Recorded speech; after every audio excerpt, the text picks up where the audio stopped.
On today's show, the season is nearly here in the NBA, and Robby Kalland is back for the grand finale of our Over-Under series, talking about the Hawks and more. All of that is on the way. You are Locked On Hawks, your daily Atlanta Hawks podcast. Part of the Locked On Podcast Network. Your team every day.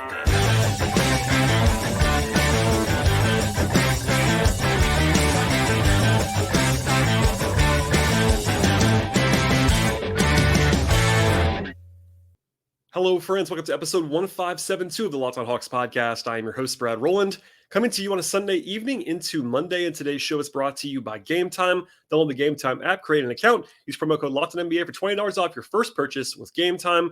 And as always in the podcast, I encourage you to make us your first listen each and every day, whether you're a new listener or a recurring listener or someone just coming back for the season. We definitely welcome you to the podcast, but please check us out anywhere you get your podcasts, places like Apple, Spotify, Overcast, Google Podcasts, and we're also on YouTube on the video side. I will say this at the top. My camera is giving me issues, so a little bit of a different view/angle on YouTube today. My apologies for that. I will hopefully get that fixed, and hopefully my camera's not dead forever, but we'll have more on that later on this week. But we're playing hurt, so to speak, on a Sunday evening into Monday, and some plugs. I do have Robby Kalland coming up, and in just a second, talking about over-unders for the final time this offseason. But in general, by the way, I've done 6 shows already with Robby Kalland talking about the entire NBA landscape and the over-unders and season-long win totals, also sort of mini previews for each and every team as a result of that. Also, 5 episodes, maybe 6 episodes last week, if you count our Locked On crossover preview edition. It was also in this podcast feed, including Tyler Jones on the podcast this last week as well. It's been very, very busy, and all of that is still relevant at this point in time. Also, one small bit of news from Sunday evening is that the Hawks finally announced the rookie scale option pickups for Jalen Johnson and AJ Griffin. They had until the end of this month to pick up both options, but as discussed on previous episodes multiple times, these were absolute no-brainers. Some teams have tough decisions about some rookie guys and their 3rd and 4th year options, but the Hawks didn't. It was pretty much a no-brainer kind of procedural thing with regard to Jalen and AJ, so that's been done as of Sunday. And as a reminder, I'm recording this podcast a little bit into the night now on Sunday into Monday. But Monday, 6 p.m. Eastern time is the deadline for rookie scale contract extensions. And the Hawks have 2 potential guys that could be extended between now and Monday afternoon/evening. It's Saddiq Bey and Onyeka Okongwu. We talked about that already on the podcast, sort of the calculations on both sides, some of the complications, I would say, honestly, on both. And really, they're not like straight ahead negotiations on either side. There's definitely some interesting factors on all sides. And if we get a deal on either one of those guys, I'll talk about it. If they don't get a deal done, I'll talk about why potentially on the next episode of the podcast. But stay tuned for that. I'll also be talking about that live on Twitter, I would imagine, as well at BT Rowland. Also, patreon.com/BT Rowland for written stuff. And there you go on that. All right, without any further delay, I talked to Robby on Saturday night about the Hawks and their over-under. Also, a little bit of talk about the Bucks and the Celtics, because those actually kind of made big moves after we recorded on those teams earlier on the offseason. But most of this episode that you're about to hear is basically another Hawks preview edition with my final pick, at least my final over-under pick, which is going to be, by the way, as a spoiler, a lean to the over on the Hawks. And then Robby's thoughts as well on Atlanta. Without any further delay, here we go with myself and Robby Kalland. I am joined once again by my friend Robby Kalland for the grand finale of our preseason over-under series. Robby, welcome back to the podcast. Great to be here, Brad. As I noted before I brought you in, having some camera trouble this evening on the YouTube side, but here we are. Just zoomed in a little bit closer than usual. My apologies for the YouTube listenership. Framed slash watching people.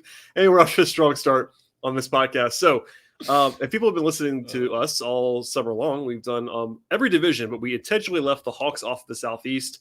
We'll talk about the Hawks in a second, but we did talk about a few teams before they made major moves. And I think most notably were the teams that are kind of in the Hawks' way.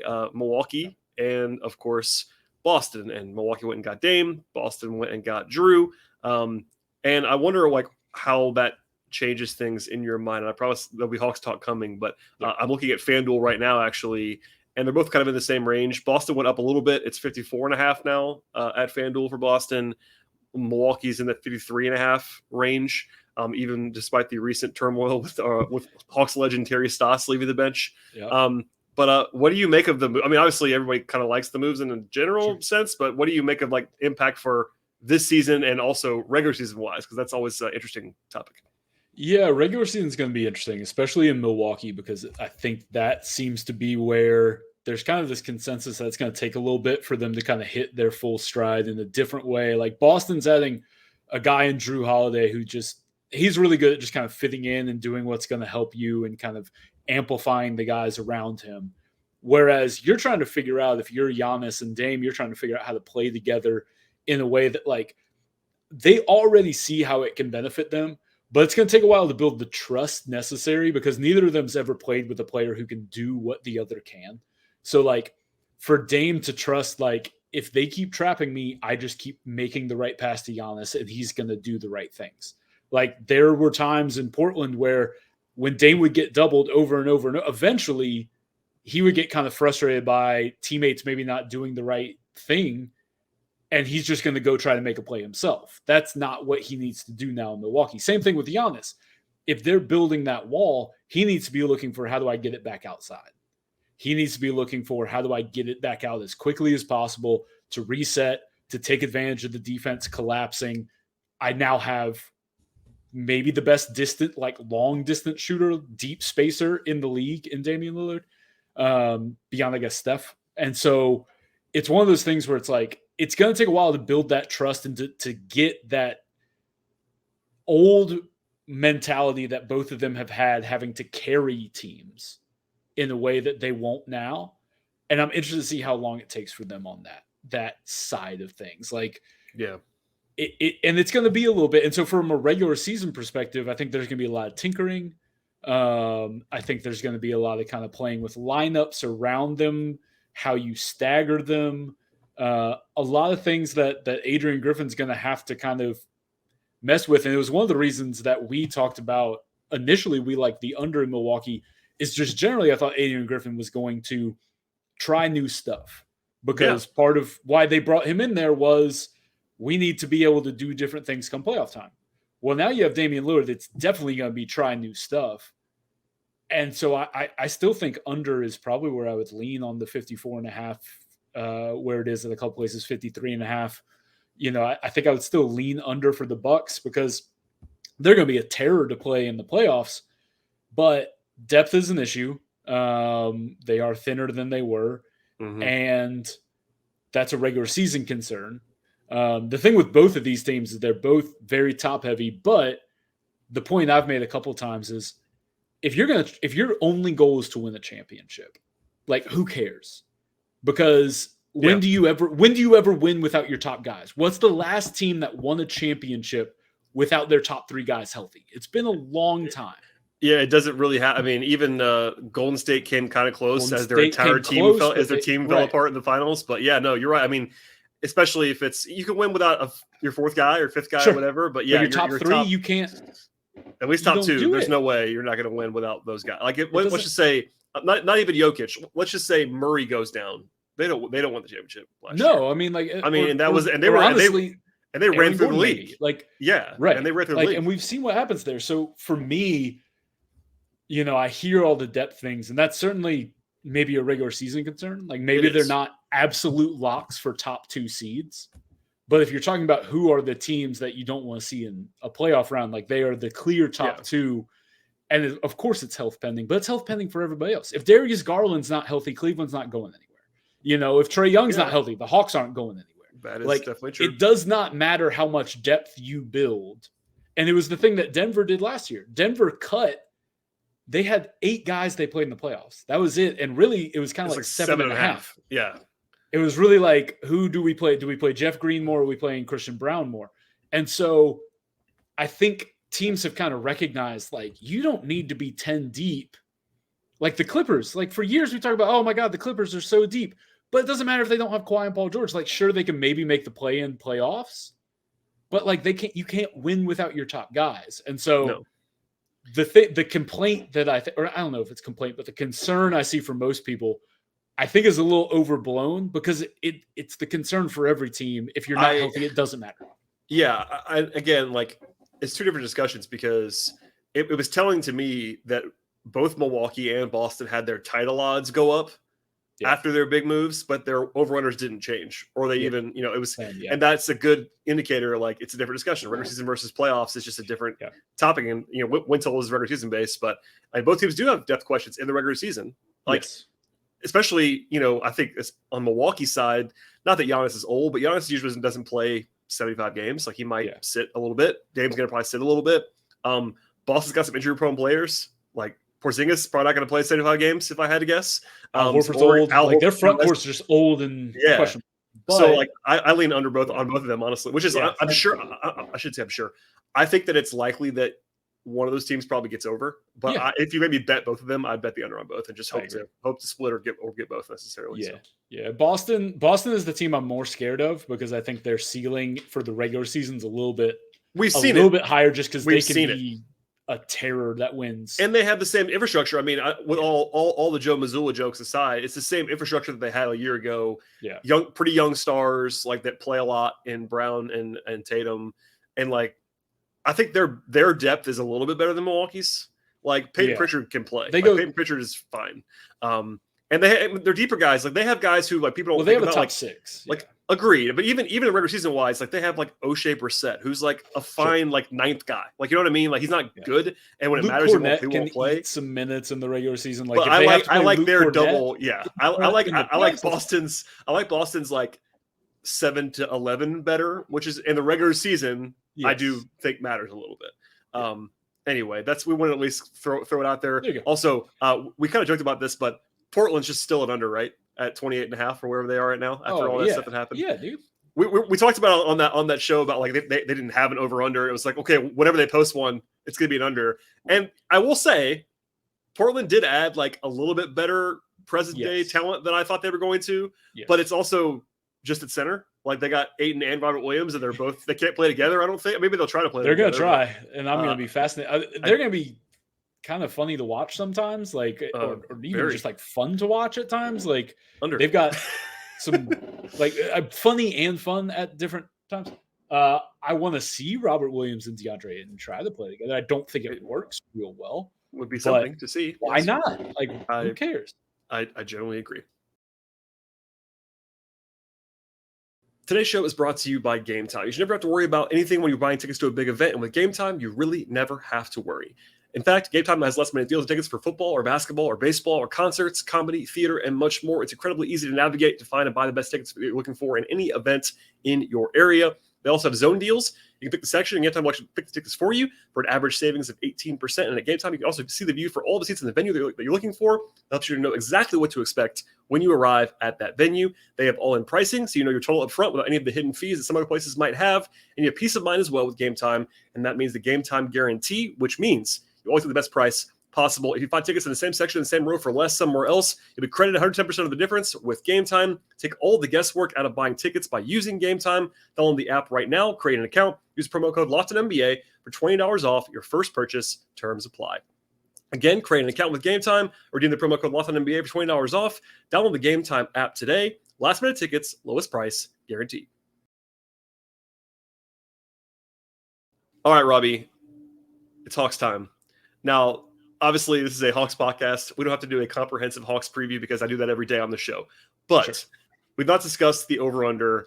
It's been bet up a little bit in a lot of different places. As of this recording, and it could change, it's still holding on. I think FanDuel is like the last place still holding on at 41.5. Most places have gone to 42.5. So keep that in mind. But FanDuel's are the official sports partner of the podcast. So that's where we're going, 41.5. I'll say this to you, Robbie. I had to write a piece that I told you about at Sportsline where I had to give an over-under pick on every team. And the wrinkle was I had to rank them by confidence. It was difficult to do. I got to be honest with you. You can't just give passes when somebody asks you to write every single one in order of confidence. But I will say, without spoiling the piece because it's paid content, the Hawks are very high on my list, and the Hawks are over for me. So, you know me, noted optimist. That's where I am on the Hawks. I throw it to you. How are we feeling about this number and about this Hawks season in general? Yeah, the 42.5 number, like I feel like they're probably the thing that probably makes you lean over. Like me, I'm a lean over. I'm probably not on as much. And I will say 41.5 is a much stronger play for obvious reasons Sure. than 42.5 win, because that's not a small win for a team that just won 41-41 last year. So like that matters. I think the reason that I like the over is where I would definitely lean is the floor for the Hawks feels much closer to that number than like, you know, like you feel like the floor for this Hawks team, barring like catastrophic stuff, is like a high 30s win team. You know, like if they were just like a bad season for this team is like a 38-39 win team, right? Like that would be a bad year. Unless Trey goes down again, catastrophic stuff set aside, and he's not a guy that's and it's really just Trey. I mean, it's really just Trey. Not that they can really, you know, nobody wants to lose their other guys, but not that I'm not picking on DeJounte, but DeJounte's second best player on the team. If they lost DeJounte for 40 games, it would hurt them, but they wouldn't be like, you know, falling off a cliff in the way that they would if Trey. So I think every over-under that we talked about on the podcast, but if you missed some of these before, there's always a caveat. Like if your best player goes down, like you're going to lose the bet. If you have the over, you're going to lose. But Trey's really the only guy, in my opinion, that's like that kind of swing on his own on this Hawks team, because even at center, where in the past, Clint would have been that way. They have Onyeka, and like they have depth. At least they have a guy everywhere else other than Trey. Yeah. And even I know they have DJ, but like we've yet to see proof of concept is a favorite word of ours with Trey off the court and Trey unavailable. The Hawks are just not very good when he's not playing. Yeah, and so barring that, like I think the floor is just higher for this team. And there's certainly a world where they are in the mid to high 40s. Like to want the over, you have to see a world where this is a 48 win team. And that's out there. I think, you know, I think the numbers, the 42.5 number is pretty good. Like I think if you ask me what this team's going to go, I'd probably say like 43-39. Which like is not a strong enough field to like just say like bet the over because I'm half. This is gonna be one of those times where I have a guest on the podcast that literally takes the over on the win total and gets yelled at for being too low on the Hawks. That's going to happen to you. Which I'm just warning you now. No, it's funny because I've talked about the Hawks in every conceivable way the last couple of months, but over under wise, it's actually really interesting because they were famously mid last year. 500 across the board in every possible way. In everything. Yeah. And, you know, just simply roster-wise, this is, again, I'm doing the thing on the Hawks right now that you and I have done on every other team so far, and we have not done on the Hawks. If you just say, okay, 41-41 team, John Collins out, and not a lot in. I mean, it's a full season of Sadiq Bey. That definitely matters. Mm-hmm. But everybody else is on the periphery. It's Wes Matthews. It's Patty Mills, whatever. Yeah. That just right there without anything else is like, okay, why is this team supposed to win more games? But then you get into, at least for Snyder. Me, that's what I was going to say. For me, the biggest domino is Quinn Snyder. I mean, I firmly believe this team underachieved the last 2 years. Sure. But also, as we've discussed, it's not just a Hawks segment. We talked about this with Bud and other, like, there are coaches who I think have a trust level when it comes to like just winning regular season game. Doc Rivers was one of these. He's not in the league right now, but he's another guy who was always a like kind of a lock to get a lot of wins. Bud's the ultimate example. We both covered Bud, but Quinn is from the Bud tree in some respects. And also look at his results in Utah, man. Like Utah just won. That team, and they had talent. I'm not saying they had no talent. Rudy is great. All that. Donovan was great too. But like those rosters are not like considerably different than what the Hawks have right now. I don't think. Maybe you could argue they're a little bit better. That's fine. But they're not like, he didn't have juggernaut rosters in Utah and they won 48, 50, 54. Like it was always high 40s, low 50s every year. And that's not a coincidence to me. I think Quinn's a big part of that. Yeah. Yeah. I'm really interested to see how it goes this year in terms of transitioning this roster into playing the way Quinn ultimately wants this team to play, because as Hawks fans know, they did not get threes up last year. We've seen more of it in the preseason, but still not to the level as, you know, I've seen you talk about on Twitter, like not to the level that we think Quinn probably wants it to go yet. Right. Yeah. Like it's still a work in progress in terms of like getting to that level. And that's the kind of ball that wins you regular season games, is like the math game. That the math game wins you a lot of regular season games because the regular season is your, you know, like long sample. So over a long sample, if you're doing things the right way, quote unquote, like you win more games. It's so boring. Like it's so boring though. It's so funny. Like, not to derail you, but And I know that there are listeners that get annoyed by me and when I do the math spiel. And I get it's not the most exciting topic in the world, but when you're talking about 82 games, and specifically on this podcast, we're talking about the win total of the Hawks, like that stuff really matters, man. I understand it's not like, I get accused of not knowing ball sometimes because I'm looking at the numbers. And I'm like, I get it. It's not the best podcast material. I'll raise my hand on that sometimes, but you still have to do the things that sometimes it's just math. Not all the time. Guys still have to make shots. Like stuff has to go your way. This is the thing for me. The regular season, the math matters more. That's what I'm saying. The playoffs, it matters less because the playoffs about dogging you and like all those things. Small samples. Sample, high variance. Like you have to be able to adapt to what's going on in that moment. You have to be able to feel how your team's playing and be able to adapt and change. And that's a question that we'll see with Quinn because that was one of the concerns in Utah. It was a very Bud-like question that he got in Utah. That was the thing in Utah was like, are you maybe too stubborn with what you want to do? Like if the shots aren't falling in a game, the games matter so much more in the playoffs. Like you can't just be like, well, we just didn't have it at night. Like sometimes you gotta be able to adjust.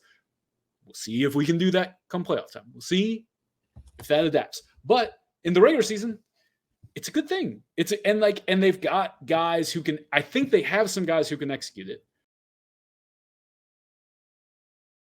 Today's show is brought to you by FanDuel Sportsbook. Snap into the action this NFL or NBA season with FanDuel, America's #1 sportsbook. And right now, if you're a new customer with FanDuel, bet $5, you get $200 back in bonus bets guaranteed. Beyond the awesome perks of signing up with FanDuel, they have everything you're looking for across the sports betting space. That includes point spreads and money lines and over-unders, player props, future bets, and much more. The app is safe and secure. They cover the whole range of sports as well. That includes the NFL and college football and the NBA, of course, MLB, college basketball, golf, tennis, soccer, auto racing, and much more. They have all kinds of options on the Hawks as well, including the preseason over-unders that we're talking about on this episode of the podcast, plus division futures, player props, title odds, and much more. Now is the best possible time to sign up and join the folks at FanDuel. Visit FanDuel.com/lockedon. Check out the official sportsbook of the Locked On Podcast Network with an offer that you absolutely will not want to miss. That is FanDuel.com/lockedon. FanDuel, official partner of the NFL. You mentioned Saddiq Bey is going to be really important to them. AJ Griffin is going to be really important to them. I think the guy, and we've talked about this, and when I did my season preview for the Hawks for Dime, the X factor to me is Bogdan. It is, can he be on the floor? Because he's the guy that has a skill set nobody else on this Hawks team does in terms of creation on the wing. Like a guy who can put it on the deck, like DeAndre Hunter just isn't that guy. Like he just has not, or at least he has not shown he is that guy again. Like there are things DeAndre Hunter does very well. He's become a good knockdown shooter. He's a solid defender. Like there are things he does well, but he's also kind of been the same guy since his rookie year. Like just as far as production and what he's bringing, it's been a lot of the same, which is fine. The Hawks would have liked a little more when they kind of bet on him with the contract. Yes. And that's the frustration point with fans. Like the thing is, if he was on 2/3 of that contract and nobody would care, but neither here nor there. They would probably care less. No, I'm glad you bring up Bogey because, I've talked a lot about the forward spots being pivot points, not only Hunter, but also Bey and Jalen Johnson. Mm-hmm. And I always say, the Hawks have always been their best when Bogey is healthy and good. Yeah. And it's kind of all together on some, like Bogey's more of a perimeter guy than the other guys are in some respects, but like him just being healthy would be enormous. And I feel like I've said that, but it's also worth like kind of driving home now closer to the season because you're right. Like, yeah, AJ Griffin, I still have really high hopes for, but it's a reminder, like he doesn't look great in the preseason. Like he's still 20 and like, it's not the same thing. Bogey plays with a different level of aggression offensively. And also he's the guy on this roster other than Trey that causes the most friction for defenses when he's like teams don't want to leave Bogey. They're actually scared of Bogey, and that matters. Well, and the other thing is like he's got that confidence in the fourth quarter that not a lot of other guys other than Trey have on the Hawks. For a guy who plays off the bench. Yeah, exactly. Like he is a guy who, because of what he's been able to do, not just in his NBA career, but like when he goes and plays for Serbia, he's the dude. Like, he was the dude on that team that went to the FIBA World Cup final. And so was you're just like, awesome in that tournament again. Like, so it's just like, he has this belief that like he's the dude. Like, he is, and you need guys like that. You don't need too many like that. You can't have more than a couple. All right, you gotta have balance. You gotta have the guys who embrace their role, but you also have to have a guy who can come off the bench and lead that bench unit. You know, you mentioned like that's part. You know, I'm sure I don't have numbers to bear it out, but I'm sure the bench unit looks better when Trey's not out there, when Bogey is in the lineup. Like, I would just assume that is the case. He's definitely a key to that. At least offensive. Offensive. I mean, defense. And look, I was critical of Bogey's defense last year. I think he's not very good defensively anymore, and that's okay. Like, the more the need deteriorates, I think the lateral movement, the concern is on the defensive end more than the offensive end. And that's where you get back to something I talked about in the last week about like how much they need better from Murray defensively, how much they need better from Hunter, like you talked about, and Jalen Johnson is. I'm sure you've at least gotten the secondhand Hawks buzz on Jalen Johnson in the last couple of weeks, and it's justified. He looks great. So, they're X factors up now. I do think, though, to your point earlier, actually, about Boston and Milwaukee, big picture, and I've said it before, but like Trey, I think needs to be better than he was last year. I think he would acknowledge that. He was still good. I think that gets overlooked. Like, people act like he was bad, and he wasn't. But I think if he's more like he was 2 years ago, that would help. Murray, if he's like he was 2 years ago in San Antonio, would help. Like, there's lots of stuff that can happen within the margins. But I still feel like it's the support guys, again, regular season wise, because I think we know, generally speaking, the range that the Hawks will get from Trey. There's C+ Trey to A+ Trey, and that's a meaningful difference. But even C+ Trey is going to average 28 and 9 and like just be good. So it's like, what do you get from Bogey? Health wise, especially? What do you get from Hunter? What do you get from Bay, Johnson, and even Griffin? I would say. Yeah, I mean, it really is filling in the gap on the wing. Like, that's what it is. That's what everything comes down to this season for the Hawks, is filling it. Like, because, you know, like you said, like, you know what you're going to get from Capella, and you can pretty well project that you're going to get 48 good minutes at center because you have Onyeka. Unless one of them gets hurt, 100% sure. I mean, you're going to have 48 good defensive minutes at the rim, and you're going to have a competent pick and roll partner for Trey and DeJounte. And that's really important because of how they like to run the offense. That said, I'm fascinated to see how it goes, because like you said, like you mentioned all these names and you're like, like I see how it should work. And it just, the pieces haven't. Well, and how much of that is the coaching? The ultimate question is, and I try to be respectful of Nate McMillan being like a 20-year head coach. He's not a buffoon. Like, people act like he's like the dumbest person in the world. He's not. But I do think that this is a meaningful coaching upgrade, if I had to say right now. I agree. And how much does that matter over 82? Like, there's a debate in circles that we follow, people that are really smart about like how much coaching actually matters in the NBA. We'll see. But I think it's more like system building. And I think just like the low hanging fruit, man, like as much as to bring it full circle again with the 3-point attempts and creating a little bit more havoc defensively, not just laying back when you have bad perimeter defenders, like not just having them get cooked at the point of attack and have that put it all on Clint. Like, it's systematic as well. In the end, guys have to perform and knock on wood, stay healthy, because like the Hawks are better than they were previously from like 10 to 13 on the roster, but you don't want to have that tested too much if you can help it. So you really don't want to be thinking a lot about Patty Mills this year. Like, you just don't. Like, you don't want to be thinking about Wes Matthews. He's going to play. I mean, you don't want those guys playing much. On Friday night, I said, like, I know Bruno Fernando is the next man up at center if something happens to Clint or Onyeka. I'm not 100% convinced about the other two spots. Like, I think it's Wes Matthews on the wing, and I think it's probably Patty Mills, but it might be Bufkin, who's a rookie, and I'm wearing a Michigan shirt right now. Like, I like Kobe Bufkin, but he's a 19-year-old rookie who's not a point guard. So anyway, you're leaning over, it seems. I am firmly over. And not only look, I'm not afraid to be under if I need to be on the Hawks. Like, I think people listen to the podcast. We've done it before. People listen to the podcast know, like, I'm sure I have some new listeners. They're like, oh, this is another, like, I'm really not, that's not my MO. I'm not going to come on here and just say things, especially positive things. I'm kind of leaning to the skeptical most of the time. But I do like this is a good number, I think, as well. At 41.5 in particular, if you can get that, I do like that. And maybe I have too much faith in Quinn. Maybe there's a chance in 3 months I look up and I'm like, yeah, maybe it's just kind of the same roster and they got to make changes, and we'll see. But I think internally they're pretty excited, and every team's excited, but certainly they're optimistic about being better than this over-under suggests. I will say they're not talking about play-in, not that they were last year, but like pretty firmly, like they don't think they're going to be a play-in team, and we'll see if they are or not. But that's where we are, Robbie.